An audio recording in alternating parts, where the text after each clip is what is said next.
You won't believe how amazingly good and how incredibly bad this headphone is, unless you hear it for yourself.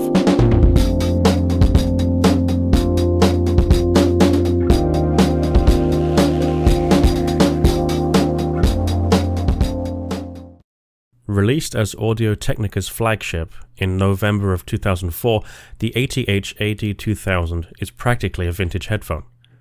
At a glance, most people wouldn't be able to tell, as the fundamental design language used by Audio-Technica has not changed since then, with many of their modern headphones still using the 3D wing support system, 2 headband arches, and honeycomb pattern grills.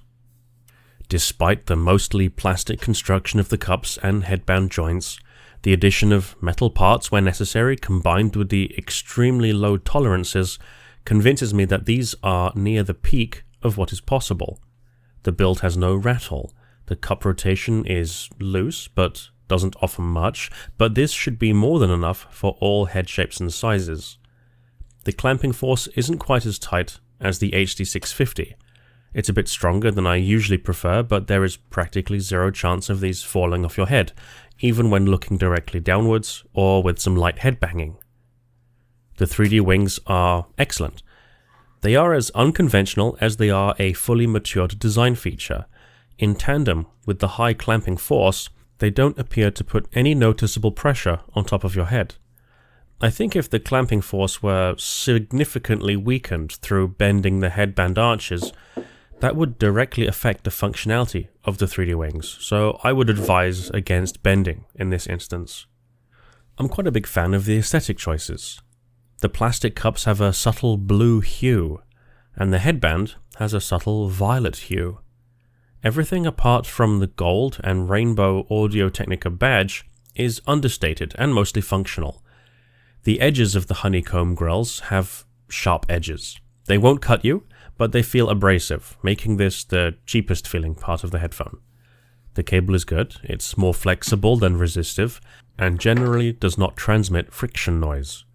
It is terminated with a 3.5mm plug and a matching 6.35mm screw-on adapter. Now let's have a look inside. The earpads come off very easily, revealing 4 crosshead machine screws.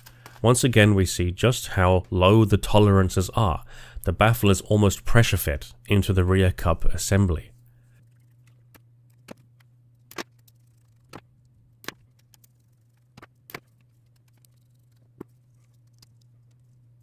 Then just thread the cable through the entry hole, and we can take a look at the rear of the driver. There is no glue to be found. The 53mm drivers are screwed in place onto the rear of the baffle through a silver-colored acoustic guide and a spacer ring. I've seen this kind of shallow ring tube before on other headphones. It is usually responsible for ensuring a slower bass roll-off, usually a stronger bass response. This is basically how grados work, except in that case the entire cup is the tube. This silver part also acts as a cover for the cable entry and needs 2 pick tools to pinch it out. Remember to never use screwdrivers or metal tools for parts like this, otherwise it will get scratched or damaged.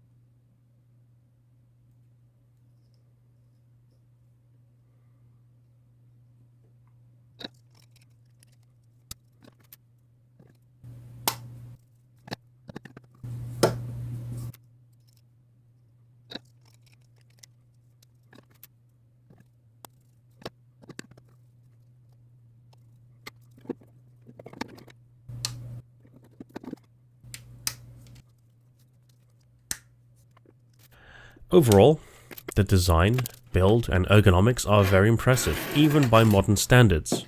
But how do they sound? The eagle-eyed viewers will have noticed something strange already. These are not the original stock earpads. These are the stock earpads. They are quite thin and don't offer much cushioning. They're covered in a very high quality micro-suede fabric and the stitching is very well concealed. The inner pad and mounting ring is an artificial leather, and overall, these pads look and feel excellent. However, to be quite frank, these earpads are hot garbage. These are among the stinkiest, self-defeating dumpster fires I have ever seen on a flagship headphone. Here is the stock graph with the original pads. Did you notice anything weird? Me neither.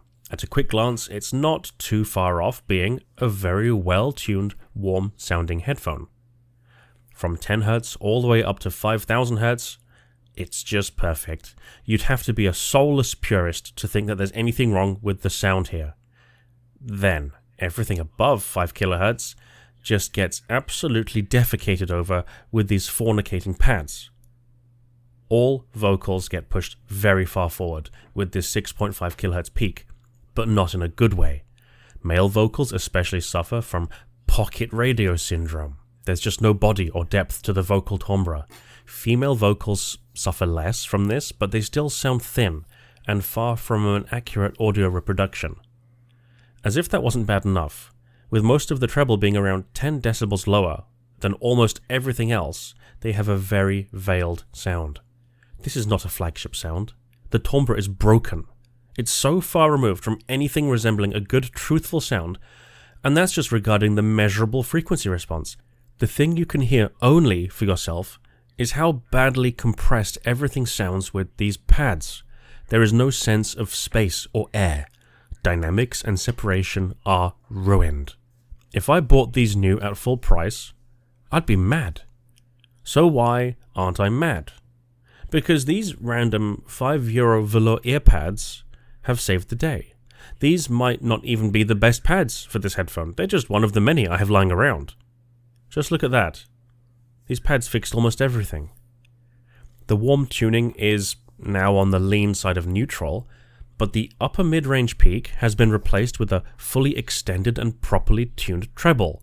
Not only that, the sound has now completely opened up. It sounds like the drivers can now breathe properly. The sound is no longer compressed. Dynamics and separation are now in flagship territory. Imagine Audio-Technica designed a really good sports car, but someone put on wooden cartwheels. That's what this feels like. They utterly crippled the performance of this headphone. The great news is that for the price of a City Pub pint, you can fully rectify this mistake. Personally, I still like to crank up the bass a little with some tone correction because this isn't perfect yet, but after that it's a headphone I would be more than happy to live with as my daily driver.